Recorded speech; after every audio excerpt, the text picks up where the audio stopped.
Le problème, ce ne sont pas les to-do list, mais bien ce qu'on en fait. Parce que le problème, c'est qu'on note, on note et on rajoute toujours plein de choses, mais on ne fait rien derrière ou alors très peu.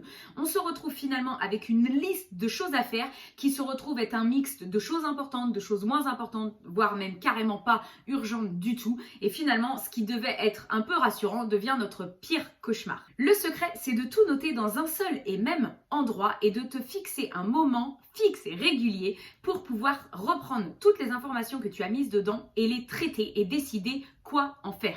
Ça va te permettre de reprendre le contrôle et de profiter des réels bienfaits d'une to-do list. L'idée, je t'explique, c'est d'imaginer que tout ce que tu notes dans ta journée, que tout ce que tu notes sur ta to-do list ou tes post-it à droite à gauche doit être jeté le soir. Ouh là là, ça perturbe. Donc, tu reprends cette liste à la fin de la journée et il y a 3 actions à faire pour décider qu'est-ce que tu fais de cette fameuse feuille que tu dois jeter à la fin de ta journée.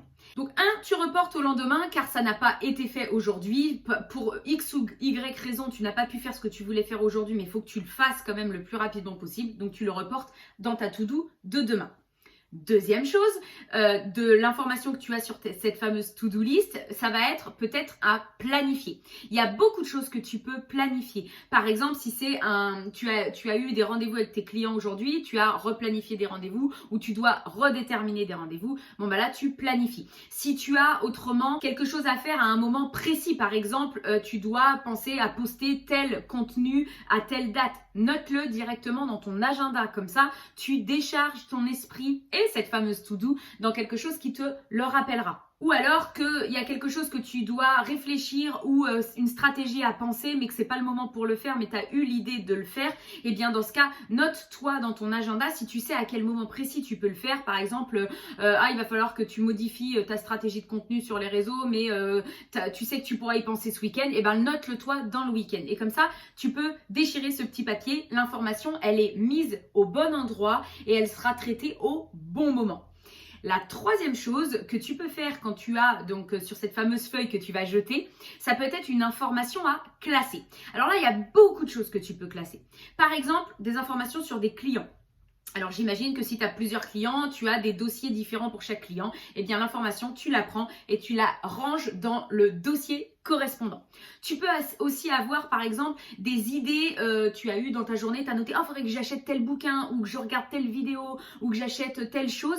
Ça, tu peux te créer une liste exprès, un dossier à part où c'est idées de lecture, ressources à regarder, enfin je sais pas, tu peux faire en fonction de toi ce qui t'intéresse le mieux, mais l'idée c'est de ne pas laisser cette information traîner toute seule, mais que tu centralises, parce que j'imagine par exemple pour tout ce qui est idées lecture, idées vidéo, que ça t'arrive pas une seule fois dans l'année et que souvent tu as ce genre de répétition. Donc à ce moment-là, tu le notes dans la liste ou le dossier correspondant, comme ça tu peux jeter le papier sur lequel tu l'as noté. Tu peux aussi avoir par exemple eu des idées qui sont potentiellement à faire ou à réfléchir, mais quand tu auras le temps, il n'y a pas d'urgence ou tu n'as encore pas défini de date, et bien ça c'est pareil, tu le classes dans le bon dossier, dans la bonne liste correspondante, parce qu'on a tous plein de projets en tête et c'est peut-être juste pas le moment d'y penser, ou il faudra que tu y penses plus tard, mais tu peux pas définir un moment précis sur lequel tu y penseras.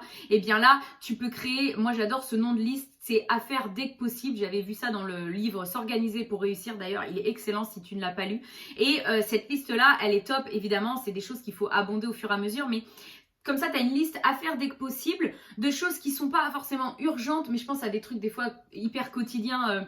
Il faut que je pense à faire ça quand j'aurai le temps, il n'y a pas d'urgence, tu te mets pas de pression, mais c'est quand même cool de pouvoir le faire. Et ce qui fait que cette liste à faire dès que possible, par exemple, si tu te retrouves avec un temps mort un jour dans ta journée, eh bien tu sais que tu as cette liste de choses à faire qui est là et qui t'attend. Voilà ce que tu peux faire avec une liste. L'idée, c'est vraiment de te dire que tout ce que tu notes à l'arrache dans ta journée, c'est quelque chose que tu dois reporter le soir pour le structurer. Le reporter pour le mettre au bon endroit, dans l'agenda, dans un dossier, au lendemain parce qu'il faut le faire, mais il faut que tu fasses une action. Avec toujours cette idée en tête de dire je vais déchirer ma feuille à la fin. Voilà, c'était la petite vidéo du jour pour les to-do list, pour qu'on rende ça efficace. Si jamais tu veux plus d'informations, si tu veux passer à l'action, commencer à t'organiser, n'hésite pas, dans la description, il y a pas mal d'infos. Tu as 2 contenus gratuits. une formation pour t'organiser. Bref, tu as tout ça en description. Si jamais tu as des questions, t'hésites pas aussi. Et surtout, oublie pas de t'abonner si c'est pas encore fait. Et tu peux aussi me suivre sur Instagram où je donne des conseils tous les jours en story.